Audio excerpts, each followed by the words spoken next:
എൻ്റെ സുഹൃത്തുക്കൾക്ക് വേണ്ടി ഇന്ന് ഞാൻ ചെറിയൊരു ക്ലിപ്പാണ്. ഏകദേശം വിഴാൽ എന്ന് പറയും. ഞാൻ പല വൈദ്യ ഗ്രൂപ്പിലും ഇട്ട് നോക്കി വിഴാൽ അറിയുമോ എന്ന് ചോദിച്ചിട്ട്, പക്ഷെ ഒരു മറുപടി കിട്ടിയിരുന്നില്ല. ഇത് വിഴാൽ എന്ന് പറയുമ്പോൾ ഇതൊരു വള്ളിയാണ്, ഇങ്ങനെ പടർന്ന് മരത്തിൻ്റെ മുകളിലോട്ട് കയറുന്നൊരു വള്ളിയാണ്. വിഴാലരി എന്ന് പറയും. ഇതിൻ്റെ തലക്ക വിഴാലരി എന്നൊരു പേരുണ്ട്. ഇതിൻ്റെ തലക്ക ചെറിയ കുരുക്കളുണ്ടാവും. ഇത് ആയിട്ടില്ല. ഇത് ഇല ഇങ്ങനെ കൂർത്തത് ഈ രൂപത്തിലാണ് വരിക. ഇനി വിഴാലിനെ കുറിച്ച് കൂടുതൽ അറിയുന്ന ആളുകളുണ്ടെങ്കിൽ എനിക്ക് വിട്ടു തരണം. അല്ലാതെ എന്തെങ്കിലും അറിയാത്ത കാര്യങ്ങളുണ്ടെങ്കിൽ പരസ്പരം കൈമാറുമ്പോഴാണുള്ള വിവരങ്ങൾ ഉണ്ടാവുന്നത്.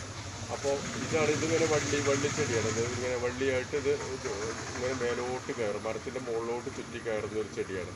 ഇങ്ങനെ ഇരിക്കും ഇത്. ഈ രൂപത്തിലാണ് ഇത് പടരുന്നത്. അപ്പോൾ ഇതൊന്ന് മനസ്സിലാക്കി വെക്കാൻ വേണ്ടിയിട്ടാണ് ഇതെടുത്തത്. Okay, by.